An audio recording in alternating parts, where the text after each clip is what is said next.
प्यारे मदनी मुन्नो, एक किसान और उसका बेटा एक थैली खोल रहे थे। वहीं से एक चूहे ने दीवार में से झांक कर देखा। थैली को देखकर चूहे ने सोचा, अरे इस थैली में क्या होगा? शायद खाने पीने की कोई चीज होगी। आज तो मजा ही आ जाएगा।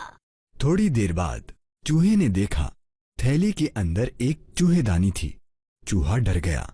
उसने सोचा किसान और उसका बेटा उसे पकड़ने के लिए चूहेदानी ले आए हैं। अब तो मेरी खैर नहीं है। चूहा अपने दोस्तों को इस खतरे से आगाह करने के लिए चला गया।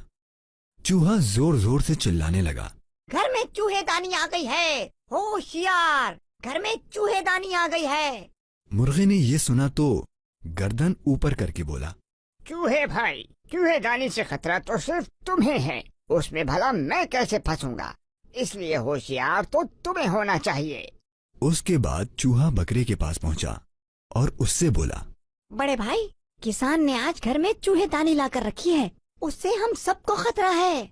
बकरे ने चूहे को दिलासा देते हुए कहा, चूहे भाई, मुझे तुम्हारे लिए बहुत दुख है, लेकिन मैं क्या कर सकता हूँ? मैं तो तुम्हारे लिए सिर्फ दुआ कर सकता हूँ। चूहा अफसुर्दा हुआ और सर झुकाकर लौट गया। उसने सोचा, मुझे तो इसी घर में रहना है, चूहेदानी से मुझे मुकाबला करना होगा। ये सोचते सोचते चूहा सो गया। उसी रात चूहे को एक आवाज सुनाई दी।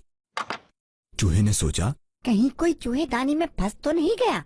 वो चूहेदानी की तरफ गया तो उसने देखा कि चूहेदानी में एक सांप फंस गया है। खट की आवाज सुनकर किसान का बेटा चूहेदानी की तरफ दौड़ा। उसने सोचा चूहा फंस गया होगा। उसने अंधेरे में ही बिना सोचे समझे चूहेदानी की तरफ अपना हाथ बढ़ाया और सांप ने उसे काट लिया। सांप का जहर किसान के बेटे के जिस्म में फैलने लगा। किसान उसे अस्पताल ले गया। डॉक्टर ने इलाज के बाद घर वापस ले जाने की इजाजत दे दी। कुछ दिनों बाद किसान का बेटा अस्पताल से ठीक होकर वापस आ गया, मगर अब उसे कमजोरी रहने लगी। उसकी कमजोरी दूर करने के लिए किसान ने मुर्गे को ज़बाह करने का सोचा।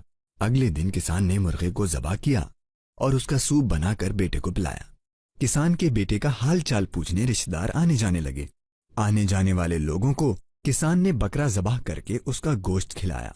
कुछ दिनों बाद किसान का बेटा ठीक हो गया, मगर चूहे के दोनों खुदगर्ज दोस्त अपनी जान से हाथ धो बैठे थे।